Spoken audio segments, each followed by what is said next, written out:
Mpofu-Walsh is an author, political commentator. He's also a lecturer and a musician to talk about these developments. Good morning to you. Thank you so much for coming through. Morning. Pleasure to be with you. Thank you so much indeed. Your immediate response to what happened last night and the reports coming through that President Jacob Zuma has refused to step down. Well, I think it's yet another exhibition of a very similar trend where the public gets extremely excited about the imminent departure of a very unpopular president, and yet again the public is disappointed. I think what's become clear is that the president is not going gentle into that good night, so to speak, and he will kick and scream his way out of the door. And the question now becomes, what forces in South African society need to be exerted to ensure that that outcome is met? Because it seems it's not going to be a smooth transition. Yeah, and this, of course, Sizwe, puts in question the authority of the NEC, the top six, and the National Working Committee. Well, I think the president has defied Parliament before. He's defied the public protector before. And now suddenly the ANC is shocked that he's defying the ANC.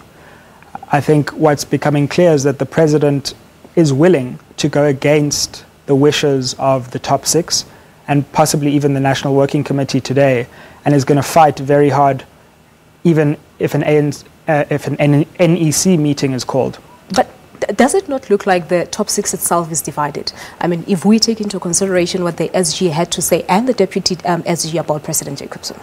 Well, you know, each day there seems to be a different top six position. 1 minute they're united, the next minute different people are speaking on different platforms saying the exact opposite things, and then they're smiling together this weekend and feigning unity again. It's very difficult to divine exactly what's happening in the top six, but what we do know is that this unprecedented meeting has been called and everybody is anxious to know what the future of the president is. So surely that conversation was had, and we obviously don't have any imminent announcements from the president. We didn't get a midnight announcement. Yeah. And so it seems as though there is a tussle going on at the moment, a tussle of epic proportions when you think of it, one that could even plunge us into a constitutional crisis if we're not careful.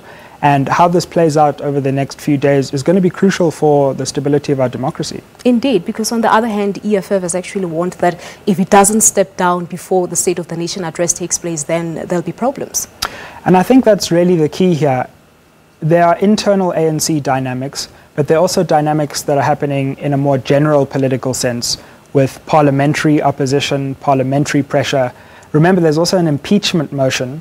There's also a motion of no confidence after the SONA. So there's a tremendous amount of external pressure that's being exerted on the ANC, and I think this is what's precipitated the meeting of the top six, because they can see that unless they act, then Parliament itself is going to act, and who knows what could happen in a motion of no confidence when approximately 38 MPs have already showed that they don't have confidence in this president. And of course with the EFF saying that the motion should be conducted as a secret ballot. Right, and we know that that precedent has already been set. We know that that's been viewed as constitutionally permissible. Yes. So the likelihood of President Zuma being removed in an extremely ignominious way via a motion of no confidence, or worse, impeachment, I think has forced the ANC to appreciate the urgency of this moment. And quite frankly, I think many South Africans are growing increasingly impatient, and the constant public disappointment of not being able to deal with this issue and of tripping over their own shoelaces